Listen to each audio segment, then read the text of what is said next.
오늘 설교 제목이죠. 평강의 하나님이 지키시리라.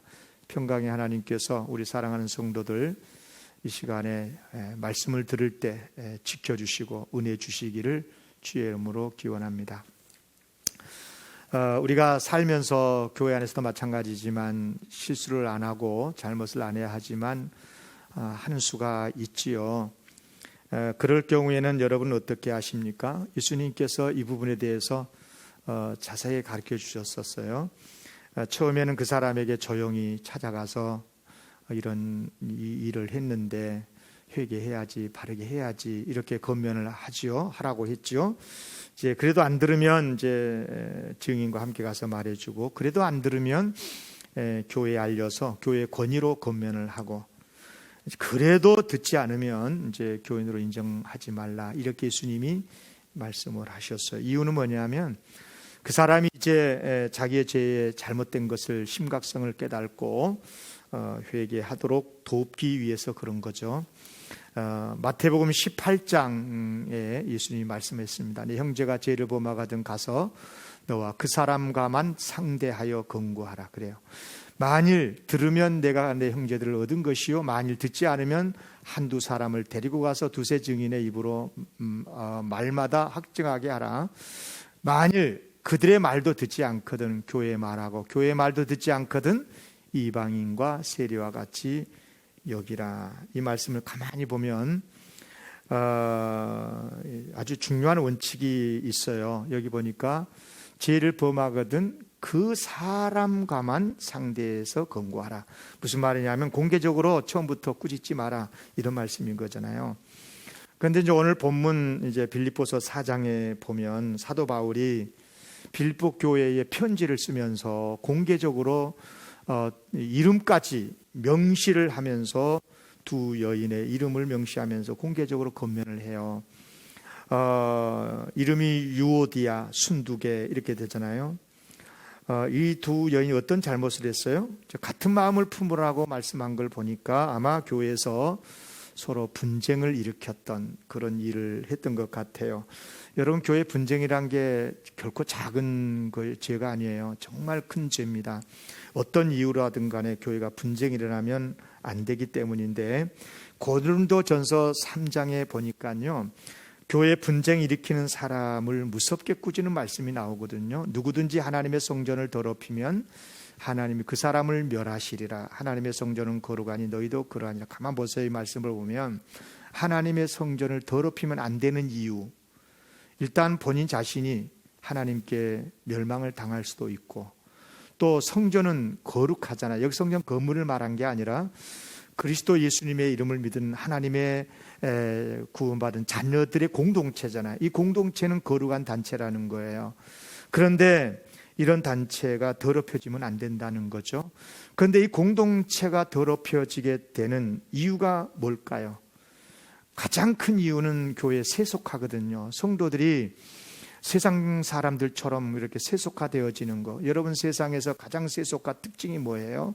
서로 싸우고 원망하고 불평하고 편가르고 이런 거잖아요. 그러니까 이런 오늘 본문 말씀과 관련해서 보면 교회의 분쟁을 일으키는 사람이 바로 교회를 세속화시키고 더럽히는 가장 큰 이유가 될 수 있다는 것을 우리는 알게 됩니다. 그렇다면 이 두 여인은 큰 죄를 짓는 것이 된 건데요. 여러분, 그래서 이런 경우에 이름을 이렇게 명시까지 하면 두 여인이 얼마나 난처하겠어요. 그럼에도 불구하고 사도 바울이 이 두 여인을 빌립보 교회의 편지 내용 중에 명시를 했다, 그렇게 하고 권면을 했다. 이유가 뭐였을까요? 여기 이제 매우 중요한 이유가 두 가지가 있는데, 하나는 뭐냐면 교회가 하나가 되는 게 그만큼 중요하다는 뜻인 거고요. 또 하나는 뭐냐면 사도 바울이 이 두 여인에게는 그만큼 신뢰 관계가 있고 그만큼 사랑하고 또 그렇게 권면을 하면 틀림없이 고칠 수 있을 거라고 하는 믿음이 있었기 때문에, 그래서 그렇게 강하게 권면을 해도 되었기 때문에 썼다고 보는 겁니다. 오늘 본문 전체 문맥을, 앞뒤 문맥을 전체 이렇게 살펴보면은요, 이 두 여인에게 먼저 개인적으로 만나서 건면을 하고 나서 안 들으니까 어쩔 수 없이 교회 이름으로 이렇게 명시까지 하면서 건면을 질타를 했다라고 보지 않아요. 그랬다면 3절 말씀이 없을 거예요. 3절에 뭐라고 기록됐냐 그러면요, 이제 2절에서는 두 여인의 이름을 언급을 하면서 같은 마음을 품으라 그랬잖아요. 그런데 이어서 3절에 뭐라고 그러냐면, 또 참으로 나와 멍에를 같이 한 내게 구하노니 복음에 나와 함께 힘쓰던 저 여인들. 그러니까 이 여인들, 이 두 여인들 어떤 여인이냐? 복음에 사도 바울과 함께 힘쓰던 여인들이었었고, 그러니까 그 여인들을 도우라는 거예요. 도와라. 그리고 그들의 이름이 생명책에도 있다고 그랬잖아요. 무슨 뜻입니까? 이 두 여인의 이름을 명시하면서 건면한 이유는, 비록 이들이 분쟁을 하고 서로가 지금 사이가 서먹하고 이것 때문에 교회가 좀 시끄럽고 이런 것은 맞지만, 그래도 그녀들이 사도 바울을 향한 신뢰, 사랑, 그리고 교회를 향한 헌신, 주님을 믿는 믿음, 이런 믿음에 대해서는 변치 않는 사람이라는 거죠. 그래서 틀림없이 이렇게 건면을 하면 받아들일 것으로 믿었기 때문에, 여러분 아시죠? 사도 바울과 빌립보 교회는 아주 친밀하고 서로 사이가 특별히 좋은 관계에 있었습니다. 바울이 많은 교회를 세웠잖아요. 고린도 교회 등등 많은 교회를 세웠는데, 그런다고 해서 또 그 모든 교회를 사랑한 것은 맞지만 모든 교회와 다 좋은 관계는 아니었거든요. 오히려 바울을 염려시키고 또 바울에 대해서 이상한 말도 퍼뜨리고 그런 교회도 있었어요. 그런데 유독 빌립보 교회는 바울에 대해서 아주 전적인 신뢰를 보내요. 아시다시피 바울은요, 빌립보 교회에서 이렇게 선교 재정 지원도 해주고요, 많이 해줬죠. 그리고 감옥에 있을 때는 빌립보 교회 지도자였죠. 에바브로 디도를 직접 보내가지고 이렇게 도움도 주고, 또 바울이 그런 빌립보 교회를 얼마나 사랑했는지 오늘 본문 1절에 보면 잘 나타나요. 그러므로 나의 사랑하고 사모하는 형제들, 나의 기쁨이요 면류관인 사랑하는 자들아. 빌립보 교회를 향해서, 여러분 바울이요, 이렇게 어느 교회를 특정해서 이런 식으로 표현하는 게 많지 않거든요. 그런데 빌립보 교회를 향해서는 나의 사랑하고 사모하는 형제들이래요. 그리고 나의 기쁨이요 면류관인 사랑하는 자들이라고 이렇게 공개적으로 쓰고 있지 않습니까? 단순한 인사가 아니고요, 입서비스가 아니고, 그럴 정도로 바울과 빌립보 교회는 친밀했고 그만큼 좋은 관계였다는 거죠. 그런데 그런 교회, 그런 빌립보 교회의 여성 지도자들로서의 이 두 여인, 이 여인들이 얼마나 바울을 사모했겠어요? 얼마나 바울을 잘 도왔겠습니까? 교회를 얼마나 잘 섬겼겠습니까? 틀림없이 좋은 관계였습니다. 그래서 바울은 그런 유오디아, 순두계, 이런 두 여인의 신뢰, 사랑, 그 마음을 믿고, 그래서 이름까지 공개하면서 공개적으로 가격하게 건면을 했다고 보는 것입니다. 그러면 건면의 내용이 뭐냐? 쭉 보면 한 4가지 정도 되는데요. 첫째는 모든 성도들에게 건면하는 건데, 주 안에 서라 그래요. 1절에 보니까 이와 같이 주 안에 서라 그랬잖아요. 여기서 서라라고 하는 단어를 보세요. 서라라고 하는 것은 전쟁에서의 전투 용어입니다. 무슨 말이냐면, 적군 앞에서 비록 적군이 쳐들어오더라도 물러서지 말고 움직이지 말고 진지를 지키는 모습을 말합니다. 또한 이 단어를 보니까 2인칭 복수 명령형이거든요. 그러니까 한 사람만이 아니라 두 사람이 모두가 다 함께 굳게 서서 한 마음으로 진지를 지키라, 그런 뜻인 거거든요. 그렇습니다. 모든 교회 성도들이 힘을 합해서 합력해서 사탄을 대적하라, 이런 뜻인 줄로 압니다. 그런데 이와 같이 주 안에 서라 그랬잖아요. 이와 같이가 뭐겠어요? 어떻게 하라는 거예요? 이제부터 건면하는 말씀대로 하라는 거죠. 그러면서 주신 말씀이 뭐냐면, 첫째로 주 안에서 같은 마음을 품으라는 거예요. 주 안에서 같은 마음을 품으라. 2절 보세요. 내가 유아디아를 권하고 순두개를 권하노니 주 안에서 같은 마음을 품으라. 여러분, 앞에서 말씀드렸듯이 두 여인은요, 그동안 복음과 교회를 위해서 헌신했던 사람이에요. 예수도 잘 믿던 사람이에요. 그래서 생명청의 이름이 기록된 성도들이 맞아요. 그런데도 하나가 되라고 한 것을 보니까 이들이 뭔가 다른 어떤 사역 때문이었는지 뭐 때문인지 모르지만 하나가 되지 못했다는 뜻이에요.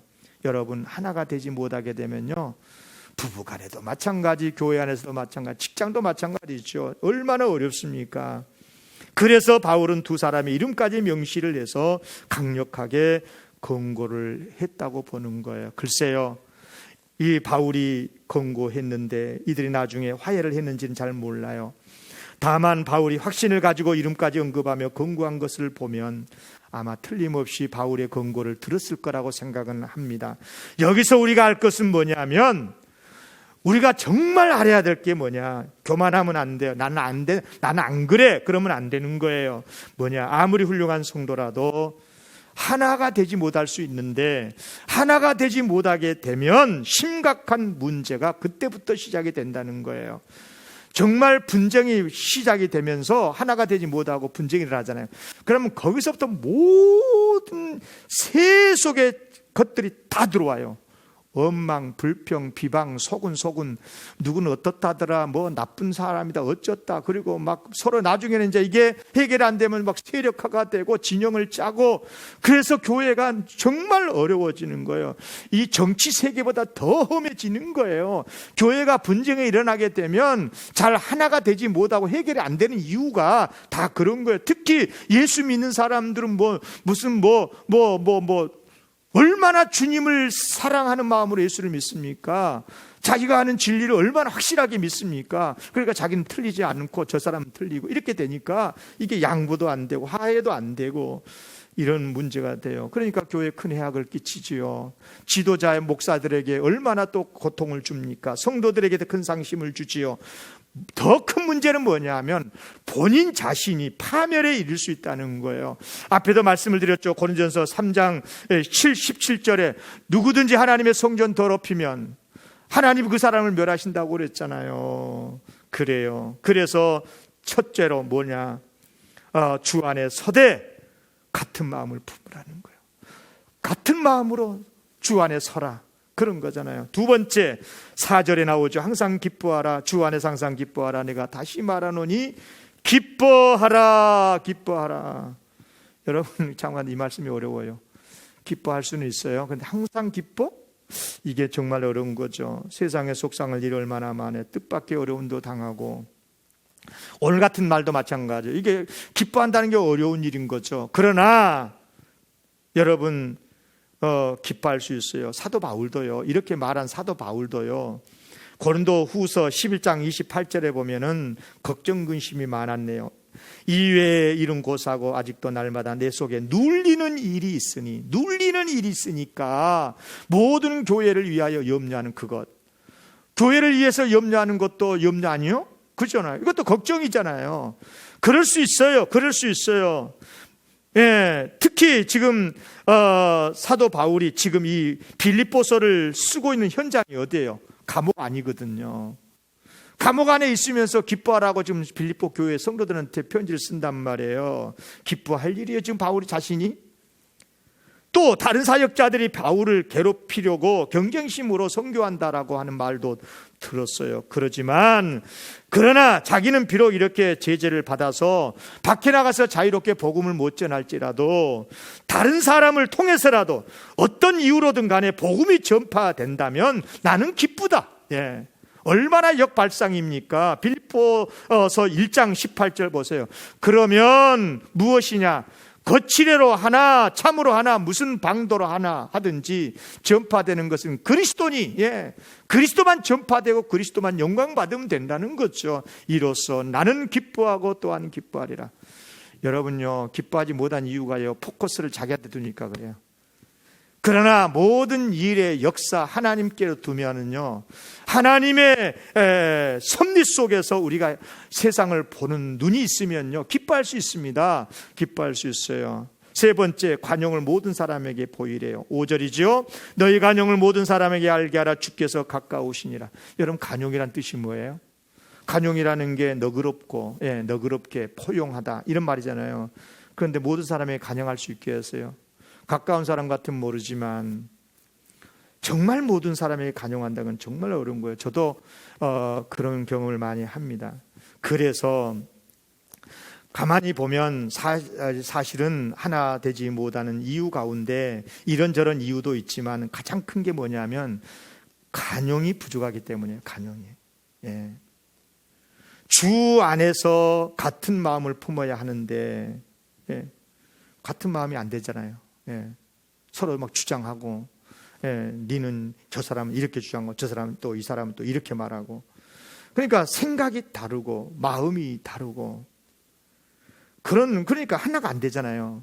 그래서 말씀하고 있는 거예요. 그래, 다른 건 다르더라도 그럼에도 불구하고 이해하고 포용하고 하나가 되라는 거예요. 저 사람이 내 마음과 같도록, 내 주장과 같도록 자꾸만 이렇게 고집 피우지 말고 있는 그대로의 모습을 받으라, 인정하라, 그 사람의 눈높이에 맞지라. 요즘 그런 말 많이 하잖아요, 교육과 관련해서. 그래요, 정말 우리가 귀담아 드려야 될 말씀인데요. 또 네 번째는 뭐냐면 바른 삶을 살라는 거죠. 8절에 보니까 많은 바른 삶에 대해서 말하네요. 끝으로 형제들아, 무엇이든지 경건하며 무엇이든지 오르며 무엇이든지 정결하며 무엇이든지 사랑받을 만하며 무엇이든지 칭찬받을 만하며 무슨 덕이 있든지 무슨 길이 있든지 이것들을 생각하라. 참 어렵죠. 그런데 9절에 뭐라고 말씀하냐면 너희는 내게 배우고 받고 듣고 본바를 행하라. 한마디로 말하면 신앙인답게 살라는 거거든요. 신앙인답게 바르게 살아라. 그런데 여러분, 정말이지 저를 포함해서 우리 모두가 다 경험한 바지만 여러분, 마음을 같이 하는 게 쉬워요? 항상 기뻐하는 게 쉬워요? 관용하면서 산다? 이거 정말 어렵습니다. 더욱이 우리가 언제나 바르게 살아집니까? 안 되잖아요. 정말 어려운 거예요. 그러면 이렇게 어려운 말씀을 왜 하시는 겁니까? 이런 사람 못 살면 답답하더라도 그냥 살아라, 믿고 살아라, 그런 줄 알고 이러라고 말씀하신 겁니까? 그렇지 않아요. 이렇게 말씀을 하신 이유가 있을 거예요. 그건 뭘까? 이렇게 살아갈 수 있는 비결이 있다는 거예요. 오늘 우리가 배우고 싶은 게 바로 이 부분입니다.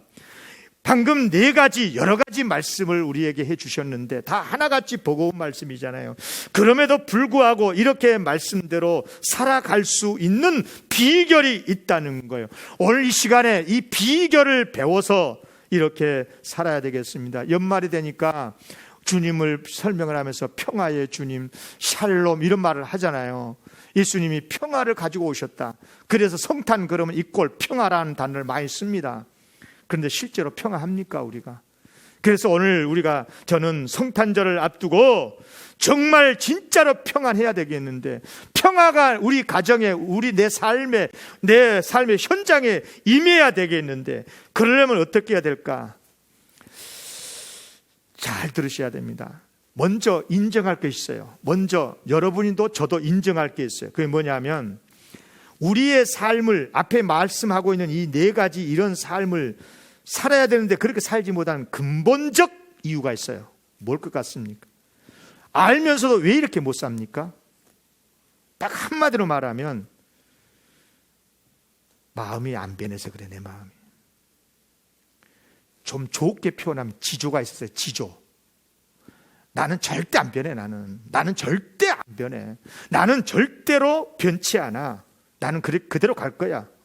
그냥 고집이라고 그러죠. 고집.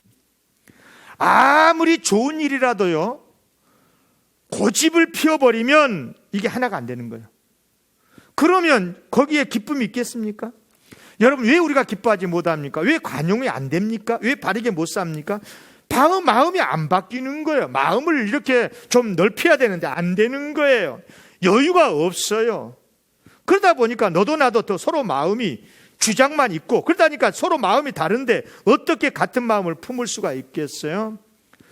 여러분 마음에 이런저런 일들 때문에 염려가 많은데 기뻐 안 되지요. 마음에 원망이 가득하고 교만한데 나는 너보다 더 나아 라고 하는 생각이 있는데 간용 안 됩니다. 이거 안 되는 거예요. 여러분 우선 꼭 기억할 것이 뭐냐, 이게 잘 안 되는 이유는 다른 데서 찾지 말고요, 내 마음에 고집스러운 마음이 있다, 고집이라고 하는 게 있다는 것을 꼭 기억을 하시고, 그럼 어떻게 해야 됩니까? 그냥 슬픔 안타까움 속에서 너는 너고 나는 나고 이런 식으로 살아야 되는 겁니까? 그럴 수는 없지 않습니까? 그런데 너무너무 감사하게도 하나님께서 오늘 본문에서 이것을 해결해 주시는 방법을 제시하고 있습니다. 그리고 정말 감사하고 놀라운 것은 뭐냐면 그 방법이 너무 쉽다는 거예요. 그냥 따라만 하기만 하면 마음도 바뀌고 모든 것이 형통하게 되는, 다 풀어지는 일이 일어난다는 겁니다. 물론 단번에는 다 안 되지만 점차 변하게 될 겁니다. 그게 뭘까요? 오늘 말씀 분명히 말씀합니다. 빌립보서 4장 6절 7절입니다. 아무것도 염려하지 말고 다만 모든 일에 기도와 간구로 너희 구할 것을 감사함을 하나님께 아뢰라. 그래야 모든 지각에 뛰어난 하나님의 평강이 그리스도 예수 안에서 너희 마음과 생각을 지키시라. 여러분 이 말씀을 주목해서 보세요.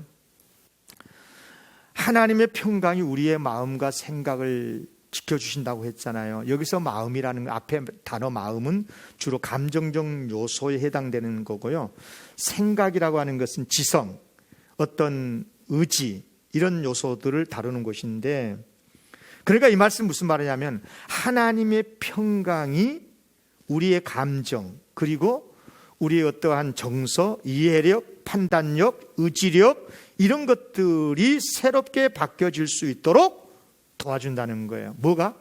하나님의 평강이. 하나님의 평강이 내 심령에 임하면, 하나님의 평강이 내 삶에 임하면 이런 것들이 새로워질 수 있도록 도와주신다는 거거든요. 그렇게 할 수 있도록 도와주신다는 거예요. 여러분 생각해 보세요. 많은 경우에 안 되는 게요, 서로가 이게 안 되는 게 감정이 달라서 그런 거예요. 저 사람에 대한 감정, 저 사람 나에 대한 감정이 서로 일치가 안 되는 거예요. 그런데 감정이 하나만 돼 보세요. 그러면 될 수 있습니다. 똑같은 내용이고 사건이 있는 현장인데도요, 감정이 하나가 되잖아요. 그러면 같이 기뻐할 수 있고 해결될 수가 있는 거예요. 그러면서 이해력이 생기고 의지력도 생기고 축복도 생기고, 그러면서 주님의 말씀을 앞에서 말한 4가지를 실행할 수가 있게 되는 것입니다. 그러면 무엇을 어떻게 해야 구체적으로 오늘 말씀을 볼게요. 구체적으로 어떻게 하면 하나님의 평강이 내게 임하는 걸까요? 6절 다시 한번 볼게요. 6절만. 여기에 말씀 가만히 보면 정말 순종하기 어려운 말씀이 있고 전혀 순종하기가 어렵지 않는 말씀이 이렇게 섞여 있는데, 순종하기 어려운 게 뭐예요? 2가지입니다. 하나는 아무것도 염려하지 않는다. 이거 정말 어려워요. 어떻게 염려가 안 됩니까? 아무것도. 그렇죠? 또 두 번째는 뭐냐면 감사함, 그냥 아는 게 아니라 감사함으로 아랜다? 이게 정말 어려운 거예요. 그런데 진짜 쉬운 말씀이 한 가지 있습니다. 누구나 할 수 있습니다. 아이부터 어른까지 누구라도 할 수 있는 게 있습니다. 뭐예요? 하나님께 아뢰라. 하나님께 아뢰는 건 누가 못합니까? 그러니까 이것부터 시작하면 되는 거예요. 여러분 시험지 문제를 풀어볼 때 쉬운 것부터 푼다는 건 상식이잖아요. 어려운 것은 일단 놔두고 먼저 쉬운 것부터, 내가 할 수 있는 것부터 풀어보는 겁니다. 시작하면 되는 거예요. 그래서 먼저 아뢰는 것부터 해야 되는 거예요. 아뢰는 것부터. 자, 아뢰는 것은 뭐예요? 아뢰도 어떻게 아뢰야 된다는 거예요? 성경에 보면 기도와 간구로 너희 구할 것을 아뢰라 그랬잖아요.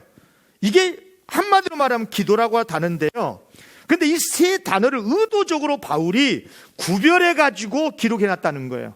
그냥 기도해라, 하나님께 기도해, 이렇게 하면 될 건데 이것을 풀어 가지고 기도, 간구, 구할 것을 아뢰는 것, 이렇게 설명을 했어요.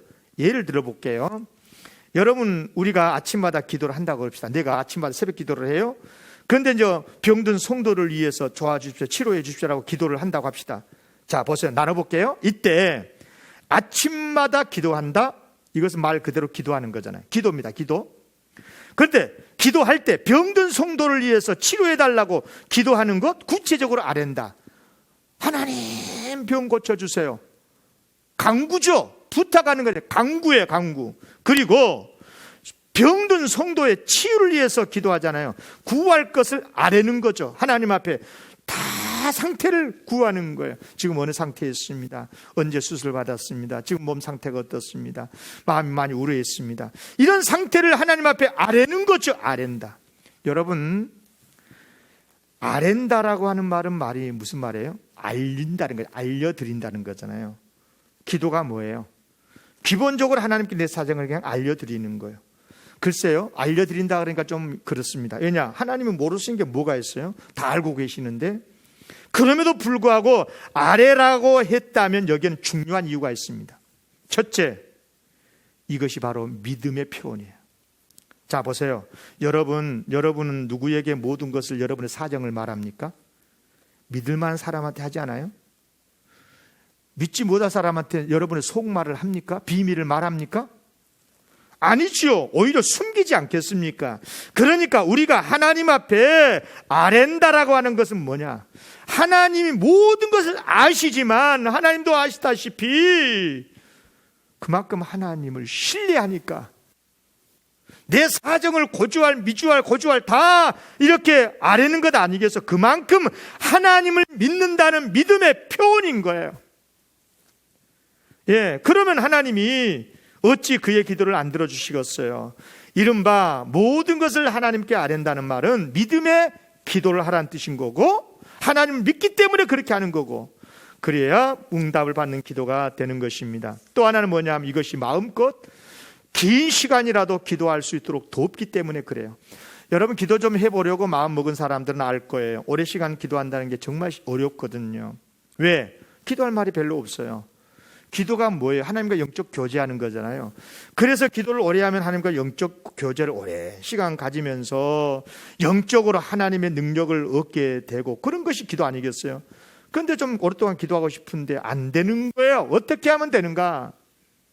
말 그대로 내 지금의 형편, 내 생각, 내 감정, 내 소원을 구체적으로 자세하게 이렇게 알려드리는 거예요.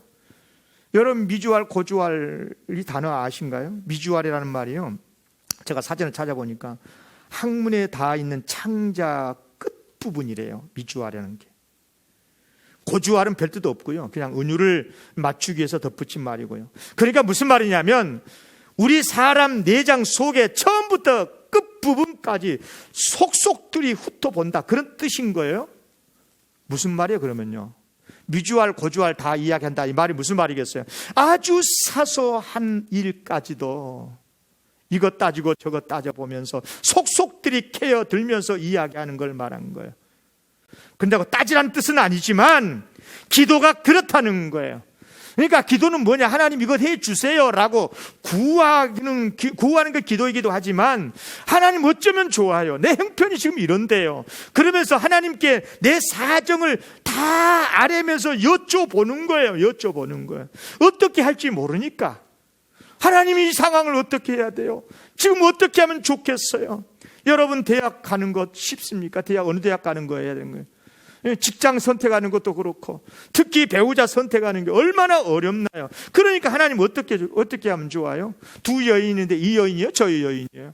이렇게 물어보는 거죠. 미주알, 고주알 물어보는 것입니다. 이 사람은 돈 있는데 저 사람은 미인이고 어떻게 하면 좋아요? 이런 식으로 물어보는 거죠. 그러니까 여러분, 오랫동안 기도한 사람들의 기도를 제가 가만히 들어보면은요, 시시콜콜, 제가 봤을 때는 저게 무슨 기도냐 이렇게 생각이 들 정도로 미주알, 고주알 자세하게 하나님 앞에 다 아뢰고 있더라고. 우리 아들이요, 요즘 이런데요, 잠도 안 자요, 게임만 하고 있어요. 너무 속상해 죽겠어요. 하나님 어떻게, 마치 무슨 다 고발한 것처럼 다 그렇게 이야기를 합니다. 그러면서 하나님께 응답을 기다리는 거죠. 그러면 기도 시간이 자연스럽게 잘 가지 않겠어요? 그럼 길게 하게 되고. 여러분, 이거 할 수 있지 않습니까?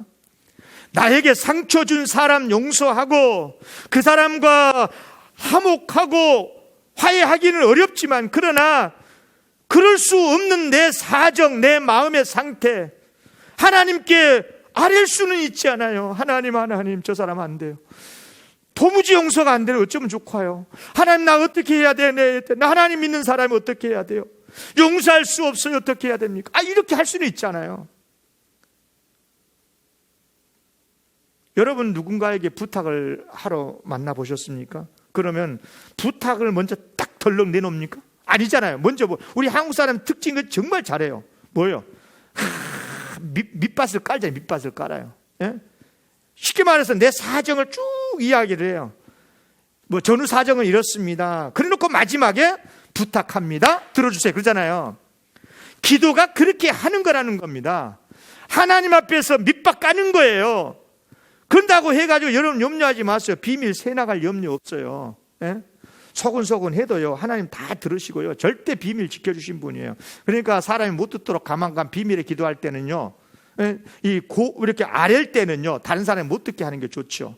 그래서 하나님 앞에는 가만 이야기해도 다 알아요. 하나님 내 남편이 요즘 속을 썩힌데요. 요즘 회사 생활이 좀 이상해요. 남편 좀 못된 남편 어떻게 좀 해주세요. 하나님 돈 때문에 죽겠어요. 남이 알면 안 돼요. 하나님 나 지금 얼마 지금 필요해요. 지금 빚지고 있어요. 어떻게 해야 돼요? 좀 도와주세요. 소근소근 하나님 앞에 이야기해 보세요. 하나님이요 얼마나 청각이 좋으신지요 다 알아들으셔요. 아니 이미 알고 계셔요. 하나님이. 그럼에도 불구하고 하나님을 신뢰하기 때문에 믿기 때문에 하나님 앞에 미주알 고주알 아닌 것 아니겠어요? 그렇게 하면 놀랍게도 나의 그 상처난 감정, 고통스러운 감정이 하나님 앞에 그대로 전이가 되고 하나님은 내 감정을 이해하시고 그래 어쩌면 좋냐 그러면서 하나님의 그 평안의 감정이 하나님의 평안의 정서가 나에게 임하게 된다 그 말인 거예요. 여러분 누구하고 대화를 할 때 내가 속상해서 대화를 막 울면서 이야기하잖아. 그러면 상대방이 탁 그래 어쩌면 좋냐 그래 힘들겠다. 그러면 그 사람의 여유 평안이 나에게 전이가 되면서 눈물이 터지게 되고 그러면서 마음의 평안이 되고 서로 위로가 되고 그러면서 다시 힘을 내는 것 아니겠습니까? 그렇습니다. 이렇게만 하면 그때부터 틀림없이 하나님의 평안이 임하게 되는 것입니다. 정말이지 상상할 수 없는 정말 성경에 표현한 대로 지각에 뛰어난 그런 주의 평안이 임하게 되는 것입니다. 그러면 그 평안이 나의 감정을 지켜주고요 내 지성도 지켜주고 지켜준다는 말도 군대 용어거든요. 적으로부터 지켜준다는 거예요. 내 감정을 악화시키고 판단력을 마비시키려는 마귀 역사로부터 보호해 주는 거죠. 그러다 보니까 걱정, 근심 걱정이 다 사라지는 거죠. 그러면 말 그대로 아무것도 염려하지 않고 감사함으로 아랠 수가 있는 거죠. 그때부터. 처음부터는 잘 안 돼요. 처음부터는 원망하고 불평하고 누구 때문에 어떻고 괜찮아요. 그럴 수 있어요.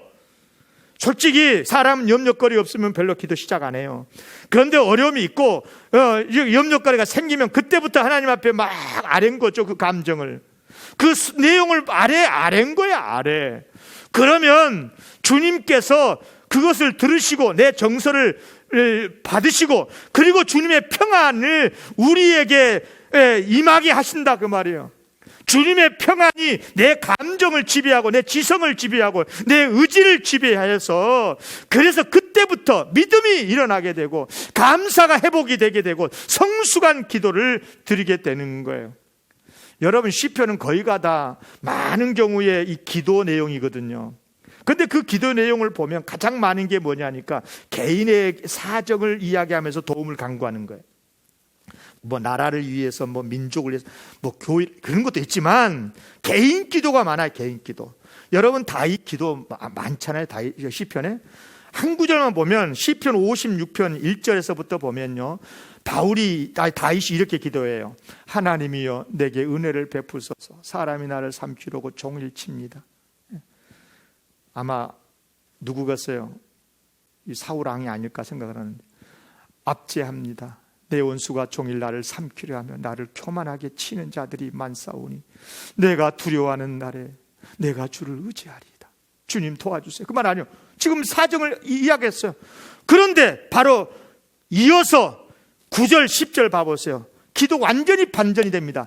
내가 아뢰는 날에 그 기도하는 시간에 말이에요. 내 원수들이 물러가리니 실제로 물러갈 수도 있지만, 물러가기도 하시지만 뭐예요? 하나님이 다윗에게 평안을 주시기 때문에 감정이 회복이 되고, 지성이 다시 건강하게 회복이 되고, 믿음이 굳세지고, 그래서 이것으로 하나님이 내 편이심을 내가 아나이다. 내가 하나님을 의지하여 그의 말씀을 찬송하며 여호와를 의지하여 그의 말씀을 찬송하리이다. 사랑하는 성도 여러분, 어렵습니까 이런 게? 여러분의 사정을 하나님 앞에 아뢰는 게 어렵냐고? 하나도 안 어려워. 그냥 집에서도 해도 되고 교회 나와서도 해도 되고. 여러분, 꼭 무슨 형식 갖춰서 할 필요 없어요. 사정 아뢰는 거예요. 미주알 고주알 고하는 거예요. 그러면 하나님의 평강이 우리 감정, 지성, 의지 지배하게 되고, 그렇게 되면 이 평강이 내 감정을 다스렸을 때 원망 다 사라지고, 불평, 걱정 다 이 벽을 넘게 해주고, 내 의지를 다스려 주시면 그동안 불순종할 수밖에 없었던 것들 말씀을 순종하게 되게 되고, 그러면 이웃과도 화평하게 되고 소원도 이루어지게 되고, 자녀답게 사는 것 아니겠어요? 하나님 자녀답게. 말씀 마쳐요.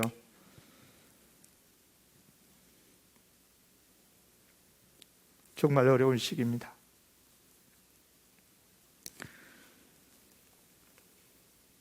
여러 가지 어렵고 힘든 일들이 개인적으로도 있겠지만 사회적으로도 그렇고, 글쎄 어떻게 될지 잘 모르겠어요.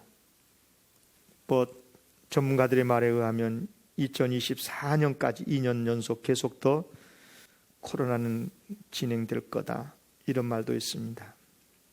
그런데 이런 격변의 시대 속에서도 벼락 부자가 됐다는 소식을 듣노라면 패배의식에 불안하게 되고, 나는 어떻게 되냐, 이런 치열한 경쟁 속에서 늘 스트레스를 받고, 그렇다고 마음 열고 깊은 내 마음의 아픔을 나눌 수 있는 사람도 없고, 지난 5년간 우리나라의 우울증 환자 증가율이 굉장히 많아졌다고 그래요. 30%까지 올랐대요. 더 치명적인 것은 10대 아이들의 우울증 환자가 120%. 120%가 얼마나 많은 줄 아세요? 20대는 86% 늘었다. 이거 정식 통계입니다.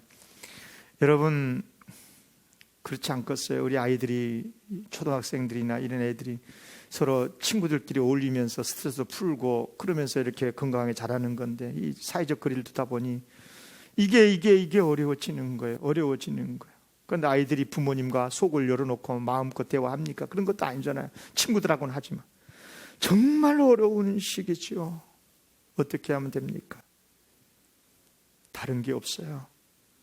저는 우리 사랑하는 성도들이 평강을 누렸으면 좋겠어요. 주님의 주시는 평강은 여러분들의 감정을 다스리고 여러분의 의지를 터치해서, 주님의 평안이 임해야 되는데 주님의 평강만 임하면 되거든요. 자, 그러면 별 수 없어요. 다시 하나님 앞에 기도라고 거창하게 안 할게요. 그냥 미주알 고주알 여러분의 감정 그대로를 토로하세요. 하나님 속상합니다. 정말 기분 나쁩니다. 그 사람 보면 밥맛입니다. 너무너무 속이 상합니다. 어쩌면 좋아요. 내가 그런다고 해서 예수 믿는 사람이 싸울 수도 없고 어떻게 하면 좋아요. 여러분의 지금 아픔의 삶의 현장을 저는 다 몰라요. 지금도 병석에 있는 가족들이 있고, 출근을 한다고 그랬지만 오늘 또 회사가 어떻게 될지 모르고, 다시 또 가게 문을 닫아야 되고, 얼마나 아프시겠어요. 그러나 여러분, 주님 앞에 어쩌겠어요? 아릴 수밖에요. 한번 하나님 앞에 고발해 보십시다. 하나님 앞에 미주알 고주알 한번 따져보자고요. 그렇게 해서 하나님 도와주세요. 하나님, 난 안 돼요. 우리는 어려워요. 하나님, 하나님 도와주세요. 능력 주세요.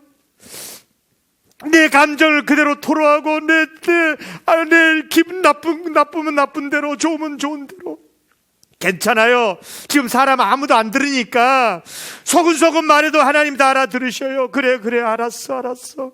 고개만 끄덕여줘도 힘이 나지 않던가요? 누구하고 대화할 때. 여러분, 하나님께서 그럴 때 우리의 감정을 이해하시고 쓰다듬어 주시고 하나님의 그 든든한 평안으로 가슴으로 우리를 품어주시고 이해해 주시고 그래 알았어 하면서 평안이 우리 심령의 전이가 되면 마음의 평안도 평안이지만 모든 삶에 하나님의 평안의 형통으로 역사해 주실 줄로 믿습니다. 이런 은혜가 우리 사랑하는 성도들에게 있기를 주님의 이름으로 기원합니다.